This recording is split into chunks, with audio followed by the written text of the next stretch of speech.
नमस्कार। स्नातक प्रथम वर्ष की सभी छात्राओं का स्वागत है। हिंदी साहित्य विषय में आज का हमारा जो प्रकरण है वो है हिंदी गद्य का उद्भव और विकास।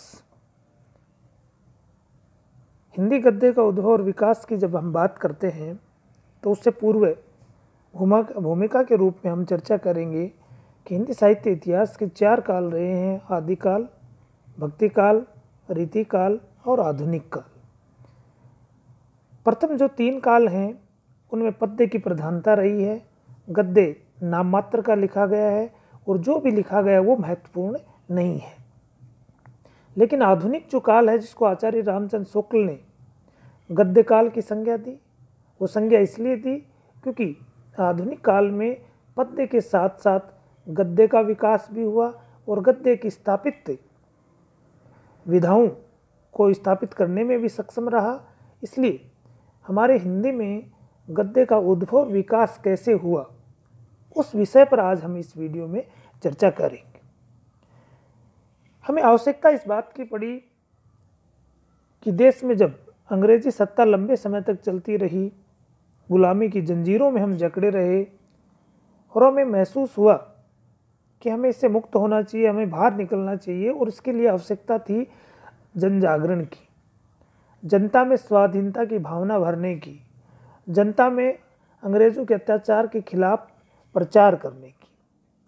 उसमें कविता एक ऐसा माध्यम था जिसके माध्यम से हम अपनी बात को कह सकते हैं, लेकिन हर व्यक्ति इतना पढ़ा लिखा, इतना ज्ञाता नहीं था कि वो छंद के माध्यम से या कविता के चमत्कारिक प्रदर्शन के माध्यम से उस बात को समझ सके। इसलिए आवश्यकता महसूस हुई कि ऐसा माध्यम होना चाहिए एक विधा के रूप में, जिसके माध्यम से हम अपनी बात को आसानी से कह सकें, और इसीलिए हमें गद्य की आवश्यकता पड़ी। इसलिए जो 19वीं शताब्दी में जो गद्य का विकास हुआ, हिंदी गद्य का विकास जो हुआ, उससे पूर्व जो भूमिका के रूप में हम बात करें तो खड़ी बोली या हिंदी जो भाषा थी उससे पूर्व ब्रज भाषा का बोलबाला था। लंबे समय तक ब्रज भाषा हमारी साहित्यिक भाषा रही।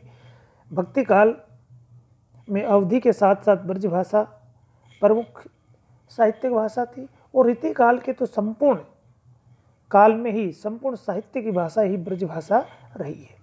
इसलिए उस काल में भी कुछ मात्रा में ब्रज भाषा में भी गद्य लिखा गया, गद्य लिखने का प्रयास किया गया। हालांकि वो प्रेमार्जित और अच्छा गद्य नहीं था, लेकिन उसके बाद भी सराहनीय प्रयास उसमें हुआ। उसके अंतर्गत हम बात करते हैं कि आचार्य शुक्ल ने कहा कि गोसाई विठलनाथ जी ने वल्लभाचार्य के जो पुत्र थे, उन्होंने श्रृंगार रसमंडन नामक एक ब्रज भाषा का गद्य लिखा। हालांकि उसकी भाषा जो अप्रिमार्जित और व्यवस्थित थी। उसके बाद जो गद्य ब्रज भाषा गद्य में जो लिखने का प्रयास किया गया वो 2 वार्ता साहित्य हैं: 84 वैष्णवन की वार्ता और 200 वैष्णवन की वार्ता। दोनों के ही रचयिता वल्लभाचार्य के पुत्र विठलनाथ के बेटे गोसाई गोकुलनाथ हैं, जिन्होंने इनकी रचना की। इसमें बताया जाता है कि 84 वैष्णवन वार्ता है, उसमें वल्लभाचार्य के शिष्यों का, और 252 वैष्णवन की जो वार्ता है उसमें गोसाई विठलनाथ जी के शिष्यों का जीवन वृत्त मिलता है। और इस वार्ता साहित्य को जो वचनामृत पर आधारित है, यानी कि जो प्रवचन दिए गए उन पर आधारित है, जिसे लिपिबद्ध करने का जो कार्य उस समय किया वो श्री कृष्ण भट्ट, कल्याण भट्ट और हरिराय ने किया। हरिराय की गणना उन ब्रज भाषा के गद्यकारों में सर्वश्रेष्ठता के साथ गणना की जाती है, जिनका सुव्यवस्थित गद्य कुछ माना जाता है। क्योंकि वार्ता साहित्य प्रचार परक था, शिक्षात्मक था, सौदेश्य है, इसलिए इस भाषा में तत्सम और अतत्सम शब्दों की भावालता है। क्योंकि 84 वैष्णवन की जो वार्ता है वो 17वीं शताब्दी के उत्तरार्ध में लिखी गई और जो 252 वैष्णवन की वार्ता है वो औरंगजेब के काल में लिखी गई। इसी के साथ साथ ब्रज भाषा में एक पुस्तक की ओर चर्चा की जाती है, वो है नाभादास की अष्टयाम, जो ब्रज भाषा गद्य है, जिसमें भगवान राम की दिनचर्या का वर्णन है। इसलिए गद्य लिखने की एक परिपाटी ने होने के कारण ब्रज भाषा में जो गद्य लिखा गया उसका पूर्ण रूप से विकास नहीं हो पाया, उसकी भाषा परिष्कृत और सुव्यवस्थित नहीं बन पाई, और जो आगे चल कर के जो टीकाएं लिखी गई वो भी ज़्यादा महत्वपूर्ण नहीं थी।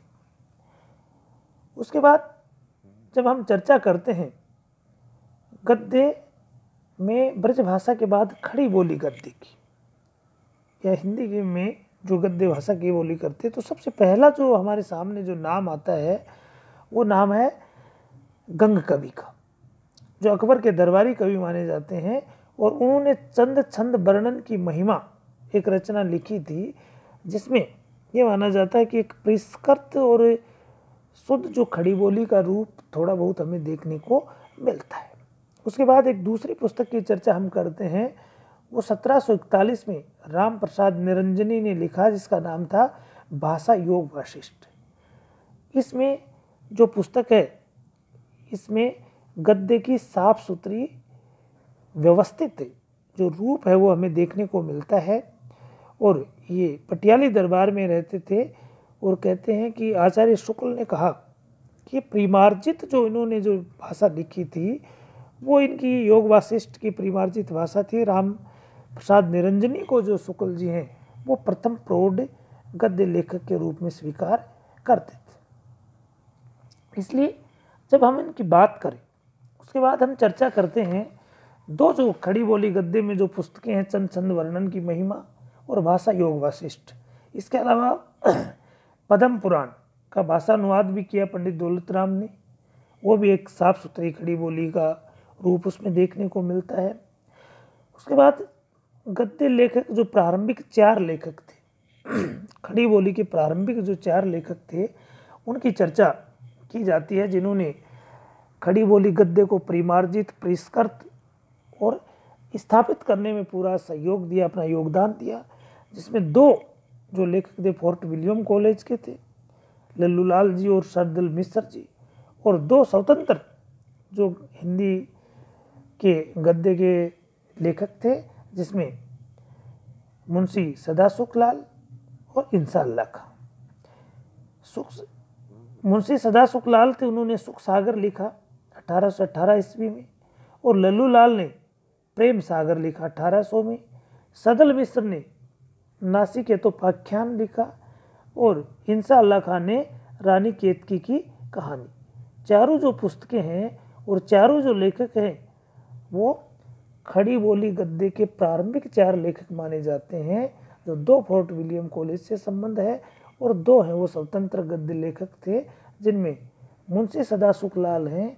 उनकी भाषा को सबसे ज़्यादा परिमार्जित और परिष्कृत माना जाता है। इन्होंने गद्य को स्थापित करने का प्रयास किया है। इसके बाद जब हम बात करते हैं हिंदी गद्य लेखक के रूप में या हिंदी गद्य को के विकास में अपना अहम योगदान जिन्होंने दिया, उनमें से 2 है राजा द्वय। इनके नाम के आगे राजा लगता है, इसलिए उनको राजा द्वय के नाम से जाना जाता है। एक थे राजा शिव प्रसाद सितारे हिंद और दूसरे राजा लक्ष्मण सिंह। राजा शिव प्रसाद सितारे जो हिंद हैं वो हिंदी उर्दू के इस संघर्ष काल में राजा शिव प्रसाद सितारे हिंद और जो राजा लक्ष्मण सिंह हैं दोनों पक्षपाती बनकर के आए, क्योंकि राजा शिव प्रसाद सितारे हिंद काशी से बनारस अखबार निकालते थे और शिक्षा विभाग में इंस्पेक्टर थे, लेकिन उनकी जो गद्य की जो शैली थी वो उर्दू मिश्रित थी। और उनकी जो प्रमुख जो पुस्तकें उन्होंने लिखी, आलसियों का कीड़ा, राजा भोज का सपना, इतिहास तिमिर नाशक, मानव धर्मसार, उपनिषद सार, भूगोल हस्तामलक आदि विभिन्न जो उन्होंने रचनाएं अपनी लिखी। इन्होंने भी हिंदी गद्य को विकसित करने में अपना अहम योगदान दिया और हिंदी और उर्दू के मिश्रित जो हिंदी और उर्दू का जो मिश्रित रूप है उसका प्रयोग इन्होंने किया है। राजा लक्ष्मण सिंह थे वो परिष्कृत और शुद्ध हिंदी के पक्षधर थे, इसलिए उनकी भाषा में संस्कृत निष्ठता अधिक मिलती है और तत्सम शब्दों की बहुलता मिलती है। प्रजा हितैषी नामक वो अखबार निकालते थे, पत्र निकालते थे और अभिज्ञान शाकुंतल का उन्होंने सर्ष और विशद प्रकाशन भी करवाया था। भाषा के बारे में उनकी स्पष्ट नीति थी कि हम जो हैं वो हमारे मत में हिंदी और उर्दू दो न्यारी न्यारी बोलियाँ, अलग अलग बोलियाँ हैं।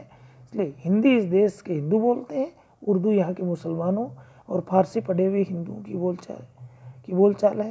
इसलिए हिंदी में संस्कृत पद बहुत आते हैं, उर्दू में अरबी फारसी के, ये बात उन्होंने स्पष्ट की।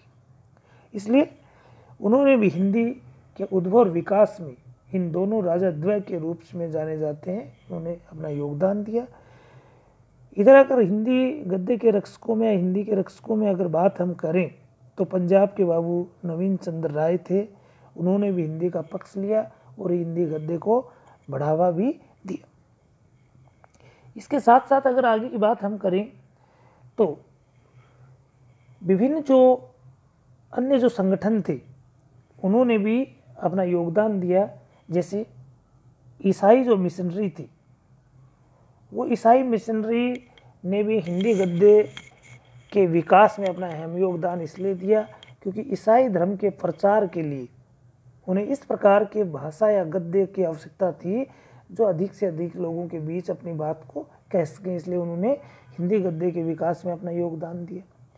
दूसरी तरफ हमारे विभिन्न जो समाज सुधारक जो आंदोलन हुए या समाज सुधार जो हुए, इसमें चाहे ब्रह्म समाज राजा राम मोहन राय का, प्रार्थना समाज, Ramakrishna mission, Arya Samaj, theosophical society, ये सारे के सारे जो संगठन थे या जो संस्थाएं थी या इनके संस्थापक थे, उन्होंने हिंदी गद्य के विकास में अपना अहम योगदान दिया विभिन्न पत्र पत्रिकाओं के माध्यम से और विभिन्न पुस्तकों के लेखन के माध्यम से। आर्य समाज के को जब स्थापित किया तो स्वामी दयानंद सरस्वती ने हिंदुओं को संगठित करने के लिए एकजुट करने के लिए सत्यार्थ प्रकाश जो रचना, जबकि वो गुजराती थे, उन्होंने हिंदी में लिखी। तो इस प्रकार से इन संस्थाओं ने भी हिंदी गद्य के विकास में अपना बड़ा ही महत्वपूर्ण योगदान दिया है। इसके साथ जब आगे की हम बात करें तो हिंदी गद्य यहाँ तक पहुँचते पहुँचते स्थापित हो चुका था, पूरी तरह से उसका विकास हो चुका था, लेकिन एकदम शुद्ध और परिमार्जित और परिष्कृत जो रूप है वो और भी ज़्यादा आगे आकर के चला। उस उत्थान में अगर हम देखें तो भारतेंदु युग, और भारतेंदु युग में स्वयं भारतेंदु जी, भारतेंदु हरिश्चंद्र जी, उसके साथ अन्य जो कवि बद्रीनारायण चौधरी, प्रेमघन, प्रताप नारायण मिश्र आदि ने अपनी विभिन्न पत्रिकाओं के माध्यम से विभिन्न प्रकार के गद्य विधाओं के विकास में अपना योगदान दिया। तो ये प्रथम पड़ाव यानी कि प्रथम सोपान इसको हम मान सकते हैं। उसके बाद जो द्विवेदी युग रहा, वो द्विवेदी युग भी हिंदी गद्य के विकास और हिंदी गद्य की विभिन्न विधाओं के विकास में अपना अहम योगदान दिया। और उसके सबसे बड़े जो हिंदी को गद्य को परिमार्जित और परिष्कृत करने वाले थे वो महावीर प्रसाद द्विवेदी थे, जिन्होंने सरस्वती पत्रिका के संपादन करते हुए हिंदी गद्य को स्थापित करने और हिंदी गद्य के विकास में अपना सबसे बड़ा योगदान दिया। अगर हिंदी गद्य के विकास के उत्कर्ष काल की बात करें तो वो आचार्य रामचंद्र शुक्ल का काल है, और वहाँ तक आते आते गद्य पूरी तरह से विकसित और परिमार्जित हो चुका था। और उसी के साथ साथ विभिन्न जो विद्वान थे वो हिंदी गद्य में अपनी रचनाएं करने लगे थे, चाहे नाटक हो, निबंध हो, उपन्यास हो, कहानी हो, संस्मरण हो, रेखाचित्र हो, आदि विभिन्न जो विधाएं हैं उनको लेखन में अपना अहम योगदान दिया। और यहाँ तक पहुँचते पहुँचते हिंदी गद्य या खड़ी बोली गद्य का पूर्ण रूप से विकास हो चुका था और परिमार्जित और परिष्कृत बन चुकी थी, और हिंदी अपने आप को गद्य के रूप में प्रस्तुत करने के लिए उन्होंने विभिन्न विधाओं का विकास कर लिया था, जिसके माध्यम से वो अपने आप को प्रचारित और प्रसारित करने लगी थी। इस प्रकार से ब्रजभाषा के गद्य से विकास, ब्रजभाषा गद्य के विकास से लेकर के हिंदी या खड़ी बोली के गद्य विकास की एक परंपरा जो रही, उस परंपरा के माध्यम से गद्य विकसित होता हुआ आज पूरी तरह से स्थापित हो चुका है। और जितना महत्व काव्य साहित्य में पद्य का है, उससे कहीं ज़्यादा महत्व गद्य का है। धन्यवाद।